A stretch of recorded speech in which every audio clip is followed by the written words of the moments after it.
Hi friends, आज हम लोग समझते हैं पॉलिटी का बहुत ही इंपॉर्टेंट क्वेश्चन। तो चलिए हम लोग समझते हैं सारा का सारा क्या है, रिपीटेड क्वेश्चन है। तो हम लोग चलिए शुरू करते हैं। तो दोस्तों हम लोग फर्स्ट क्वेश्चन क्या है, सार्वजनिक हित याचिका की कल्पना की शुरुआत कहाँ हुई थी। तो दोस्तों पहले हम लोग समझ लेते हैं सार्वजनिक हित याचिका क्या है। ठीक है, हम लोग पहले समझते हैं सार्वजनिक हित याचिका क्या है। तो सार्वजनिक हित याचिका, इसको हम लोग बोलते हैं इंग्लिश में PIL, पब्लिक इंटरेस्ट लिटिगेशन। ठीक है, इसका मतलब सीधा सा होता है।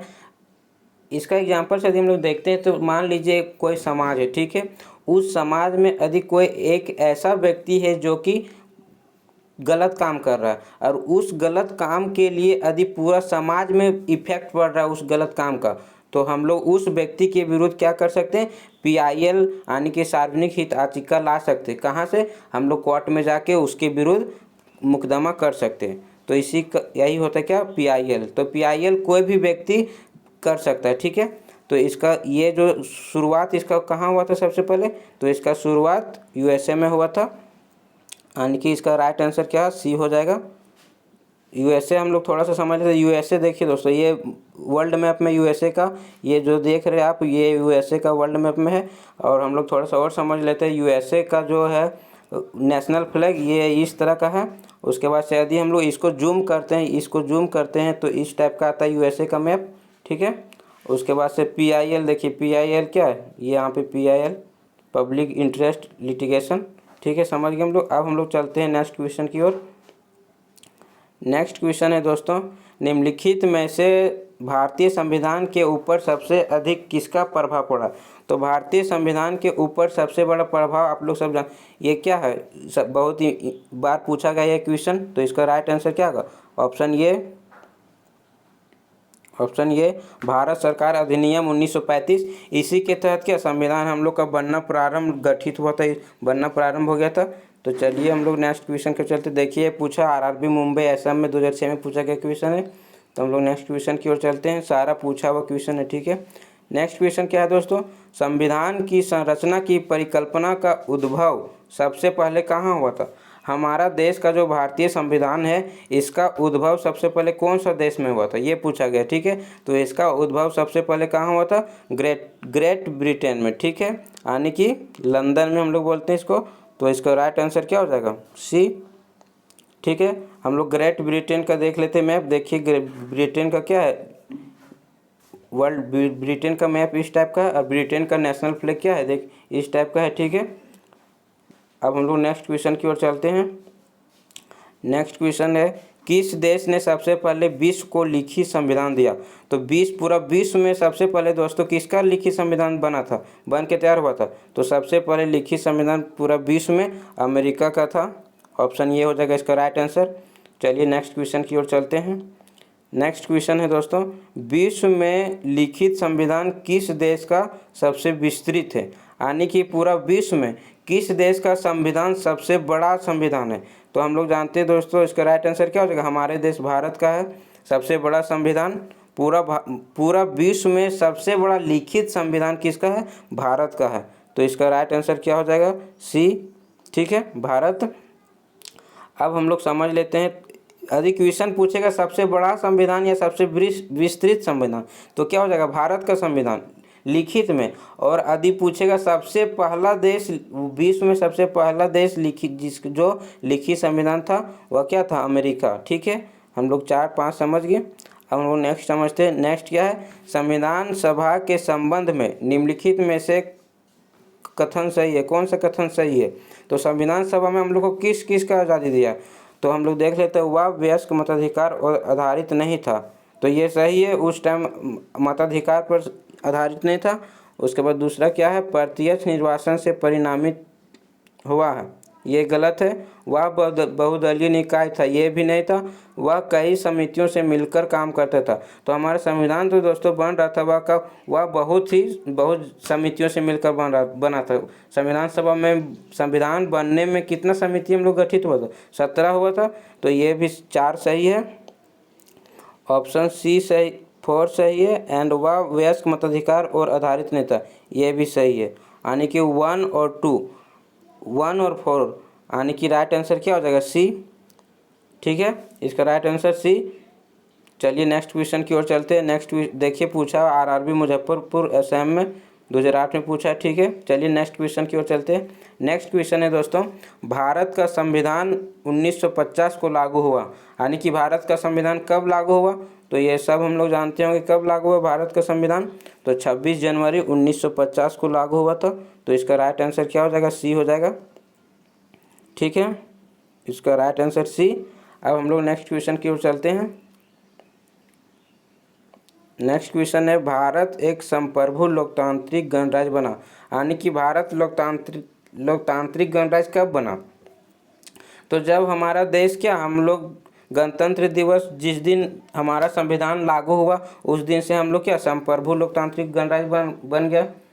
यानी कि हम लोग जिस सीधा सा मतलब है प्रभुत्व संप्रभु लोकतांत्रिक गणराज्य का मतलब होता है जिस दिन से हमारा देश में क्या हुआ, हमारा संविधान लागू हुआ जिस दिन से, उस दिन से हम लोग क्या संप्रभु लोकतांत्रिक गणराज्य बन गए। तो हमारा संविधान कब लागू हुआ? तो 26 जनवरी 1950 को। तो इसका राइट आंसर क्या हो जाएगा? इसका राइट आंसर बी, ठीक है, 26 जनवरी 1950 को। जिस दिन से हमारा संविधान लागू हुआ उस दिन से हम लोग क्या लोकतांत्रिक गणराज्य बन गए। तो इसका राइट आंसर क्या हो जाएगा? बी, 26 जनवरी 1950। और यदि पूछेगा क्वेश्चन कि हमारा संविधान बनकर कब तैयार हुआ था, तो हमारा संविधान 26 नवंबर 1949 को बन के तैयार हो गया था, ठीक है। कब हुआ था? 26 नवंबर, ठीक है, 26 नवंबर 1949 ईस्वी को बन के तैयार हो गया था और 26 जनवरी 1950 को क्या लागू हो गया, ठीक है। चलिए हम लोग नेक्स्ट क्वेश्चन की ओर अब चलते हैं। सारा का देखिए ये 2 बार पूछा गया, सारा इंपॉर्टेंट क्वेश्चन है। चलिए नेक्स्ट क्वेश्चन, संविधान सभा द्वारा भारत के संविधान को तैयार करने के लिए कितनी समितियों का गठन किया गया था, ठीक है। संविधान सभा द्वारा संविधान को तैयार करने के लिए कितने समितियों का गठन किया गया था? तो इसका राइट आंसर मैं ऊपर में बताए थे दोस्तों, इसका कितना 17 हो जाएगा। इसका राइट आंसर क्या सी हो जाएगा, 17 समिति। संविधान सभा को तैयार भारत का संविधान बनाने में 17 समितियों का गठन किया गया था, ठीक है। आरआरबी मुंबई में पूछा गया है। चलिए नेक्स्ट क्वेश्चन की ओर चलते हैं। नेक्स्ट क्वेश्चन क्या है दोस्तों, प्रजातंत्र की जड़ें निम्न द्वारा नष्ट की जा सकती है। तो प्रजातंत्र जो है दोस्तों, हम लोग समझ लेते पहले प्रजातंत्र और लोकतंत्र, ठीक है। जो जनता के हित में जो सरकार बनती है उसको हम लोग क्या बोलेंगे, लोकतंत्र। लोकतंत्र में कोई भी सरकार बन सकता है, लेकिन प्रजातंत्र में वैसा नहीं होता। प्रजातंत्र में क्या होता है, वंशानुगत सरकार बनती है। जो राजा है उसी का बेटा राजा बनेगा, फिर उसी का बेटा राजा बनेगा। प्रजातंत्र में ये होता है, लेकिन लोकतंत्र में कोई भी बन सकता है, ये जनता पे डिपेंड करता है, ठीक है। तो प्रजातंत्र की जड़ें निम्न द्वारा नष्ट की जा सकती है। तो प्रजातंत्र की जड़ें दोस्तों, इसका आंसर क्या हो जाएगा? इसका राइट आंसर हो जाएगा ए, साम्यवाद के द्वारा प्रजातंत्र को समाप्त किया जा सकता है, अन्यथा और कुछ नहीं, ठीक है। अब हम लोग नेक्स्ट क्वेश्चन की ओर चलते हैं। ये देखिए आरआरबी जम्मू में पूछा है। अब हम लोग नेक्स्ट क्वेश्चन है आगे, भारतीय संविधान है तो भारत का संविधान दोस्तों किस प्रकार का?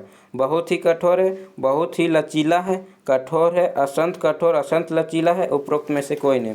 तो हम लोग समझ लेते हैं दोस्तों, भारत का संविधान जो है वह ना ही कठोर है पूरा और ना ही पूरा लचीला है। ऐसा भी नहीं बनाया गया भारत के संविधान को कि जो लोग कोई वैल्यू भी ना दे, ठीक है। और ऐसा भी कठोर नहीं बनाया गया है जो कि कोई उसको समझ ना पाए या तो फिर कोई उसको अच्छे से पढ़ ना पाए। भारतीय संविधान जो है वह असंत कठोर, असंत लचीला, मीडियम है, ठीक है। तो इसका राइट आंसर क्या हो जाएगा? डी। चलिए नेक्स्ट क्वेश्चन की ओर चलते हैं। नेक्स्ट क्वेश्चन देखिए आरआरबी भुवनेश्वर में पूछा है, ठीक है, सारा लिखा हुआ है किस में क्या पूछा है। नेक्स्ट क्वेश्चन है, भारत एक धर्मनिरपेक्ष देश है, इसका तात्पर्य है। धर्मनिरपेक्ष यानी सेक्युलरिज्म का मतलब क्या है दोस्तों? सभी नागरिक कानून के समान है, उसका कोई राज्य स्तर पर धर्म नहीं है, सभी वयस्कों को चुनाव में वोट देने का अधिकार है, सभी नागरिकों को भाषण देने का आज़ादी है। तो धर्मनिरपेक्ष का सीधा सा मतलब होता है जो देश धर्मनिरपेक्ष सेक्युलरिज्म कंट्री होता है उसका उस देश में क्या उसका राज्य स्तर पर कोई भी धर्म नहीं होता, सब एक दूसरे के बीच में क्या इक्वलिटी रहना चाहिए। तो उसको हम लोग क्या बोलेंगे? निरपेक्ष, यानी कि धर्मनिरपेक्ष सेक्युलरिज्म कंट्री। तो इसका राइट आंसर क्या हो जाएगा? राइट आंसर बी हो जाएगा, ठीक है। उसका कोई राज्य स्तर पर धर्म नहीं है। चलिए नेक्स्ट क्वेश्चन की ओर चलते हैं। नेक्स्ट क्वेश्चन है गणतंत्र होता है, गणतंत्र हमको किसको बोलेंगे?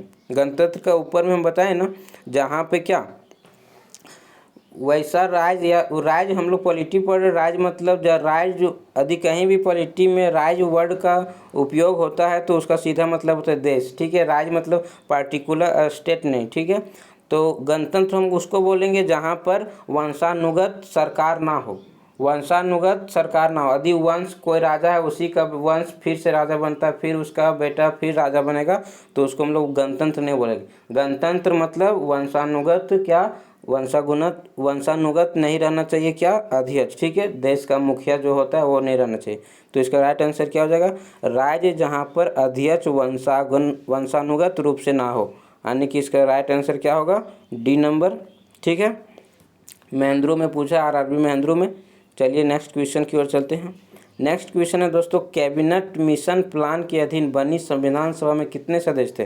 तो कैबिनेट मिशन हम लोग सब समझ रहे ना दोस्तों, तो ये बहुत इजी क्वेश्चन है। कैबिनेट मिशन में कितना सदस्य था?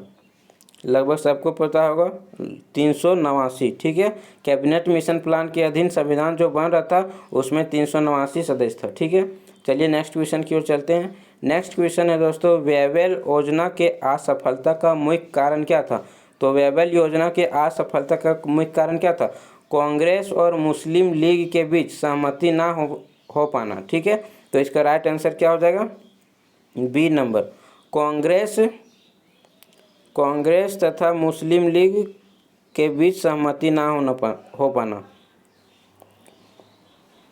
इसका राइट आंसर क्या हो जाएगा? बी हो जाएगा, कांग्रेस तथा मुस्लिम लीग के बीच सहमति का ना हो पाना, ठीक है। वेबल योजना की असफलता का मुख्य कारण यही था।